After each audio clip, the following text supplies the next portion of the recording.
தமிழ்நாட்டுல கூட்டணி ஆட்சியில் பங்கு ஒத்து வராதுன்னு சற்று முன் முதல்வர் மு.க. ஸ்டாலின் சொல்லியிருக்காங்க சென்னையில. அது அவங்க கூட்டணிக்காண்டி சொல்லியிருப்பாருன்னு நினைக்கிறேன். அதாவது தமிழ்நாட்டில் இதுவரையிலும் திமுக தொடர்ந்து ஆட்சிக்கு வந்தது கிடையாது.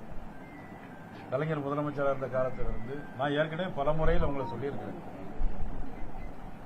ஆட்சிக்கே வராத போது, ஆட்சிக்கு வருகிற ஒரு உறுதியான நிலை இல்லாத போது இவள் கூட்டணி ஆட்சி பற்றி கூட்டணி இருந்தால் என்ன, கூட்டணி இல்லாமல் இருந்தால் என்ன, இருந்தாலும் எதையாவது சொல்ல வேண்டும் என்பதற்காக மதிப்புக்குரிய முதலமைச்சர் அவ்வாறு சொல்லியிருக்காருன்னு நினைக்கிறேன்.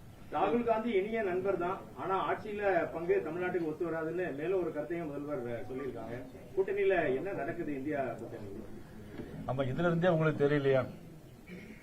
காங்கிரஸ் கட்சி நீங்க எல்லாரும் முன்னாடி கேட்டுட்டே இருப்பீங்க, உங்க கூட்டணி எல்லாரும் வெளியே போயிட்டு இருக்காங்களே, அவங்க கூட்டணி அப்படி இருக்கு, ஒரு ஸ்ட்ராங்கான கூட்டணி இருக்கு, எப்படி நீங்க 200 இடம் ஜெயிக்க முடியும் அப்படின்னு கேட்டுக்கிட்டே இருந்தீங்க. இப்போ நான் சொல்றேன், நாங்க 200 இடத்துல ஜெயிப்போம். தேசிய ஜனநாயக கூட்டணி நிச்சயமாக 200 தொகுதிகளில் நிச்சயமாக தேசிய ஜனநாயக கூட்டணி வெற்றி பெறும். ஆனால் திமுக மதிப்புக்குரிய முதலமைச்சர் சொன்னது மாதிரி அவருடைய கூட்டணியில காங்கிரஸ் நீடிக்குமா அல்லது விஜய் கட்சிக்கு போவாங்களா அப்படிங்கிறது தான் இப்ப உங்க கேள்விக்குறி. இருந்தா கூட கனிமொழி சகோதரி டெல்லியில போய் ராகுல் காந்தியை சந்திச்சிருக்காங்க. இந்த சூழ்நிலையில இன்னைக்கு முதலமைச்சர் அவர்கள் இப்படி சொல்லியிருப்பது பார்த்தா அவர்களுக்கே ஒரு அச்சமும் ஒரு பயமும் இன்னைக்கு அவங்கள்ட்ட இருக்கு. அதனால தான் இன்னைக்கு கூட்டணி பலம் இல்லாமலும் அவர்கள் இருக்கிறார்கள். மருத்துவ படிப்புக்கு 7.5% வந்து திமுக அழுத்தத்தின் பேரில் தான் பிஜேபி அரசு வழங்கியதா நேற்று அவர் சொல்லியிருக்காரு. எப்படி பாக்குறீங்க இதை? உண்மையிலேயே திமுக அழுத்தத்தின் காரணமாக தான் 7.5 வழங்கப்பட்டதா? திமுக ஆரம்பிச்ச காலத்திலிருந்து இன்று வரையிலும் இந்த ஸ்டிக்கர் ஒட்டுற வேலையை அவங்க விட்டதே கிடையாது. யாரோ கொண்டு வந்ததுக்கு தாங்கள் தான் கொண்டு வந்தோம், தாங்கள் தான் செஞ்சோம்னு சொன்னா அதுல எந்த விதத்தில் ஒரு நியாயம் இருக்கு அப்படிங்கிறது தெரியல. அன்றைக்கு முதலமைச்சராக இருந்தது அண்ணன் இபிஎஸ் அவர்கள், அன்றைக்கு மத்தியில் அமைச்சராக இருந்தது பாரதிய ஜனதா கட்சி. அன்றைக்கு பாரதிய ஜனதா கட்சியினுடைய மக்கள் நல்வாழ்வுத்துறை மத்திய மக்கள் நல்வாழ்வுத்துறை அமைச்சராக இருந்த மதிப்புக்குரிய ஜே.பி. நட்டா அவர்கள் இன்றைக்கும் அவர்கள் தான் அதே துறையில் அமைச்சராக நீடிக்கிறார்கள். அன்றைக்கு அண்ணன் இபிஎஸ் அவர்கள் ஜே.பி. நட்டா அவர்களிடம் பேசி நீட் வேணும், கண்டிப்பாக வேணும், எங்க கிராமப்புற பிள்ளைகள் அரசு பள்ளிக்கூடங்கள் படிக்க, கிராமப்புறத்தில் உள்ள அரசு பள்ளியில் படிக்கக்கூடிய மாணவர்களுக்கு வாய்ப்பு இல்லாமல் போய்விடும் சொன்ன உடனே மக்கள் நல்வாழ்வுத்துறை அமைச்சர் ஜே.பி. நட்டா அவர்களும் மாநில முதலமைச்சர் இபிஎஸ் அவர்களும் கலந்து பேசி கிராமப்புற அரசு பள்ளியில் படிக்கக்கூடிய மாணவர்களுக்கு ஒரு 7.5% இடஒதுக்கீடு வேண்டும் அப்படின்னு கேட்டு அதனுடைய அடிப்படையில் தான் இன்றைக்கு தமிழ்நாட்டில் கிராமப்புறத்தில் உள்ள ஏராளமான, உதாரணத்துக்கு சொல்லணும்னா நம்ம மானூரில் படித்த பள்ளி ஒரு மாணவி கூட அவர்கள் அம்மா வந்து விவசாய கூலி வேலை பார்க்கக்கூடிய ஒரு வீட்டிலிருந்து இன்னைக்கு மருத்துவக் கல்லூரிக்கு தேர்வு செய்யப்பட்டிருக்கிறார் சொன்னால் அதற்கு முழு முதல் காரணம் பாரதிய ஜனதா கட்சி. அந்த பாரதிய ஜனதா கட்சியில் அமைச்சராக இருந்த ஜே.பி. நட்டா அவர்கள், அன்றைக்கு தமிழகத்துடைய முதலமைச்சராக இருந்த இபிஎஸ் அவர்கள். இதை கூட மறைப்பதற்கு சொல்வதற்கு மனம் இல்லை. அவர்கள் செய்ததை தாங்கள் செய்ததாக சொல்வது எந்த விதத்தில் நியாயம்? இதுதான் திமுகவுடைய கோயப்பல்ஸ் தத்துவம். தேர்தல் வாக்குறுதியில் கூட 10% உயர்த்தப்படும் சொன்னாங்க. 7.5 வந்து 10% உயர்த்தப்படும். ஆனா இன்னும் கிட்டத்தட்ட 4.25 ஆண்டுகள் ஆயிடுச்சு, 10% உயர்த்தப்படல. அதை எப்படி பாக்குறீங்க? இது நகைச்சுவையா இருக்கு, உண்மையிலே கேலி கூத்தா இருக்கு. எப்படி ஒப்பிட்டு சொல்லலாம்னு பாத்தீங்கன்னா,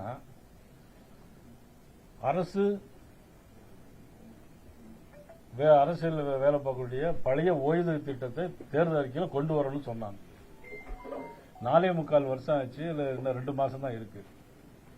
இப்போ ஜாக்டோச்சியோ போராட்டத்துக்கு பிறகு, ஆனா அவங்களுக்கு எந்த அடிப்படையில் லட்டு எல்லாம் கொடுத்துட்டு போனாங்கன்னு தெரியல. வாயில லட்டு கொடுத்தாங்க, திருநெல்வேலியா இருந்தா அல்வா கொடுத்துருப்பாங்க எல்லாருக்கும். லட்டெல்லாம் வழங்கிட்டு போனாங்க. அடுத்த ஜூன் மாசம் தாரான்னு சொன்னா எப்படி? அன்னைக்கு ஜூன் மாசம் முதலமைச்சராக இருக்கக்கூடியது அண்ணன் இபிஎஸ் அவர்கள். தேசிய ஜனநாயக கூட்டணி அண்ணன் இபிஎஸ் அவர்கள் முதலமைச்சராக. அதிலுமே 10% பிடிக்காங்க ஊழியர்கள். பழைய ஊழியத்தில் அது கிடையாது. இது ஏமாற்று வேலை. திமுக எப்பொழுதுமே ஏமாற்று வேலையில கைதேர்ந்தவர்கள். கலைஞரிடம் இருந்து நான் கற்றுக்கொண்டது உழைப்பு, அதை என் பையனுக்கு உதயநிதி துணை முதல்வர் உதயநிதி ஸ்டாலினுக்கு இப்ப கத்துக் கொடுத்துட்டு வரேன்னு முதல்வர் சொல்லியிருக்கிறாங்க. அதாவது குடும்ப ஆட்சி நாங்க தான் இருப்போம் அப்படிங்கறத மறைமுகமா சொல்லியிருக்காரு. தேசிய ஜனநாயக கூட்டணி நேற்று கலைஞர், இன்று மதிப்புக்குரிய ஸ்டாலின் முதலமைச்சர், நாளைக்கு அவருடைய மகன் துணை முதலமைச்சர் உதயநிதி ஸ்டாலின் அவர்கள் முதலமைச்சராக வருவார்கள் என்ற நம்பிக்கையின் அடிப்படையில் குடும்ப ஆட்சி அப்படிங்கறத சொல்லாமல் சொல்லியிருக்கார். ஆனால் இனிமேல் தமிழகத்தில் குடும்ப ஆட்சி நிச்சயமாக ஈடுபடாது. தேசிய ஜனநாயக கூட்டணி ஆட்சி 200 தொகுதியில வெற்றி பெற்று ஆட்சி அமைக்கும் சொல்றீங்க. பாஜகவுடைய நிலைப்பாடு வந்து கூட்டணி ஆட்சி தான் நீங்க சொல்றீங்க. இதை நீங்க திரும்ப திரும்ப ஒவ்வொரு தடவையும் இதே இடத்துல நின்று கேட்கறீங்க. ஆனா நீ பேசாம முதலமைச்சர், பெரும்பான்மை யார் இருக்கிறார்களோ அவங்க தான் அமைச்சராக வைப்பாங்க. போதுமா? வரக்கூடிய சட்டமன்ற தேர்தல் ரொம்ப கடினமா இருக்காது. 2021 ஒப்பிட்டு பார்க்கும்போது 2026க்கான தேர்தல் ரொம்ப எளிதாக இருக்கும். நாங்க அவ்வளவு சாதனை பண்ணிருக்கோன்ற மாதிரி சமீபத்திய பேட்டியில முதலமைச்சர் சொல்லியிருக்கிறாரு. அவங்க சாதனை எல்லாமே பொய்யான தேர்தல் வாக்குறுதி தான் அவங்களுடைய சாதனை. உதாரணத்துக்கு சொல்ல போனோம்னா எந்த வாக்குறுதியும் சொல்லல. இப்ப சொன்னேன், இப்ப அவர்கள் சொன்னாங்க 10% கொண்டு வரோம்னாங்க. அங்கன்வாடி பணியாளர்களுக்கு காலமுறை ஊதியம் இன்னைக்கு வரை அங்கன்வாடி பணியாளர் காலமுறை ஊதியம் சொன்னாங்க. அதுக்கப்புறம் துப்புரவு பணியாளர்களுக்கு காலமுறை ஊதியம் தருவோம்னு சொன்னாங்க. அரசு மருத்துவமனைகளில் வேலை பார்க்கக்கூடிய செவிலியர்களுக்கு நிரந்தர பணியமர்த்துவோம்னு சொன்னாங்க. மின்சார வாரியத்தில் பணியிருக்கின்ற டெம்பரரியாக பணியாற்றணும்னா நிரந்தரமாக்குவோம்னு சொன்னாங்க. எதையுமே அவர்கள் செய்யல. 2021 சொன்ன தேர்தல் வாக்குறுதி எதுவுமே செய்யல. இனிமே என்ன செய்ய போறாங்க சாதனையா?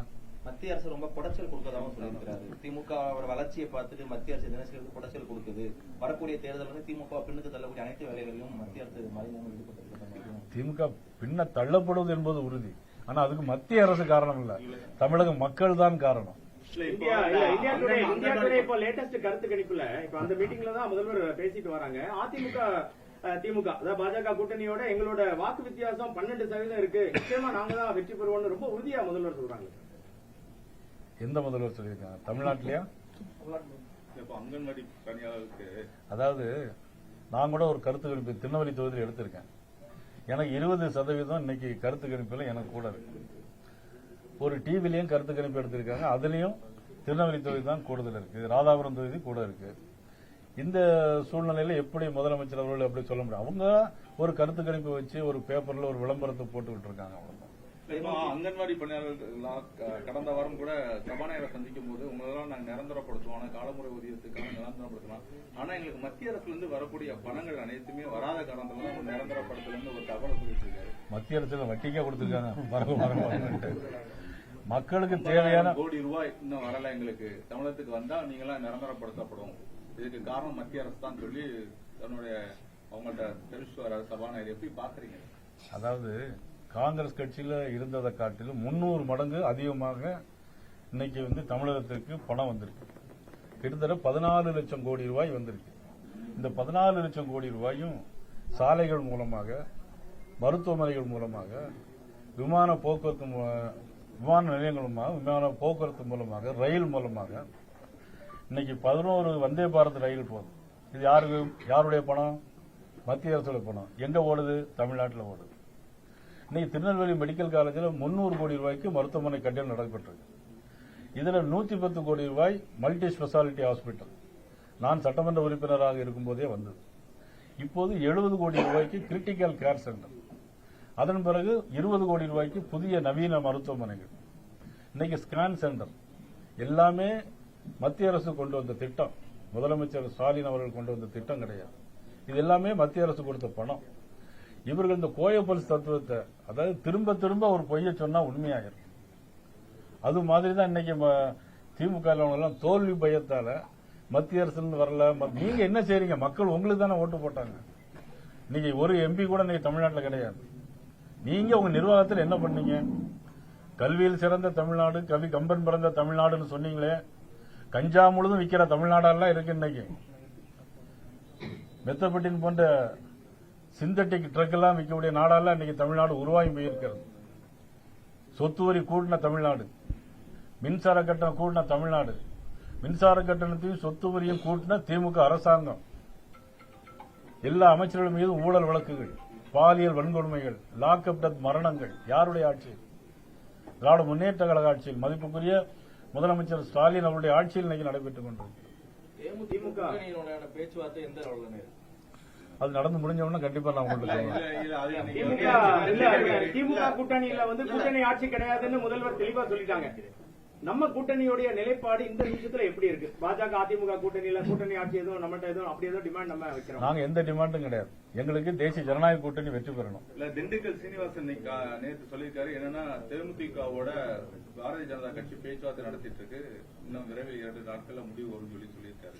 எதுவும் பேச்சுவார்த்தை நடத்தப்பட்டு வருகிறதா? இதுவரையிலும் பேச்சுவார்த்தை நடத்தப்படவில்லை. நடக்கும் போது கண்டிப்பாக நான் உங்களுக்கு ஆனா பிரேமலதா எல்லா சைடும் நாங்க பேச்சுவார்த்தை நடத்திட்டு இருக்கோம், திமுக சைடும் பேசுவோம், பிஜேபி சைடும் பேச்சுவார்த்தை நடத்திட்டு இருக்கோம் மாதிரி சொல்றாங்க. அவங்களோட கருத்தா இருக்கு. இல்ல, அது பத்தி நான் கருத்து சொல்ல முடியாது. அது அவருடைய கருத்து. அவருடைய கருத்துக்கு நான் சொல்ல முடியாது. நீங்க இந்த கவர்னரோட தேநீர் விடுதியில கூட அவரோட சுதீஷை சந்திச்சு பேசினதாகவும் ஒரு தகவல் வந்தாங்க. இல்ல, மதிப்புக்குரிய சுதீஷ் அவருடைய எனது நண்பர், நீண்ட நாளைய நண்பர். அந்த அடிப்படையில் நான் அவரிடம் பேசிக் கொண்டிருந்தேன் தவிர கூட்டணி பேச்சுவார்த்தை பற்றி நான் வாய்ப்பு இருக்கிறதா? அது பற்றி இப்பொழுது எதுவும் கருத்து வரவில்லை. பிரதமர் 1ஆம் தேதி வருவாங்க, அப்போ பார்க்கலாம். மேடையில பார்க்கலாம். ஓபிஎஸ் உடைய நிலைப்பாடு இப்ப எப்படி இருக்குது? சசிகலா அம்மாவும் ஒரு கூட்டம் போட்டு பேசிட்டு இருக்காங்க, எல்லாரையும் இணைச்சு கொண்டு வருவோம்னு சொன்னீங்களே, அதுல ஏதாவது அப்டேட் இருக்கா? சசிகலா தரப்புல ஒரு தனி கட்சின்ற இல்ல, திருமதி சசிகலா அம்மா அவர்களை பொறுத்த மட்டிலும், திரு மதிப்புக்குரிய ஓபிஎஸ் அவர்களை பொறுத்த மட்டிலும் அது அவருடைய நிலைப்பாடு என்ன என்பது இதுவரைக்கும் தெளிவாக இல்லை. வந்த பிறகு அது பற்றி குறித்து முதலமைச்சர் கண்டிப்பா ஆக்குவோம் அப்படின்னு சொல்லி செங்கோட்டையன் சொல்லிட்டு இருக்காரு. நீங்க அதை எப்படி பாக்குறீங்க? 42% எங்களுக்கு வாக்கு வங்கி இருக்குது அப்படின்னு சொல்லியிருக்காரு. இந்த கருத்தை நீங்க முதல்ல அன்புக்குரிய அண்ணன் செங்கோட்டையன் அவர்கள், நான் அவரை குருஜின்னு சொல்லுவேன், அவர் என்ன குருஜின்னு சொல்லுவார். முதல்ல அவர் கோபிச்செட்டிப்பாளையத்தில் ஜெயிக்கட்டும், மத்த பத்தி பேசலாம். திமுக கிழக்கு மாவட்ட அலுவலகத்தை திறந்து வைக்க முதல்வரோட மருமகன் சபரீசன் நேற்று வந்திருந்தாங்க. நான் ஏற்கனவே சொல்லிட்டேன், குடும்ப ஆட்சி நடக்கும்னு சொல்லிட்டேன். ஒரு குடும்பத்தினுடைய ஆட்சி நடைபெறுகிறது. ஒரு குடும்பம் தான் இன்னைக்கு தமிழகத்தில் வாழ்ந்து கொண்டிருக்கிறது, ஆண்டு கொண்டிருக்கிறது. அதற்கான மாற்றம் மக்கள் மனதில் வர வேண்டும்.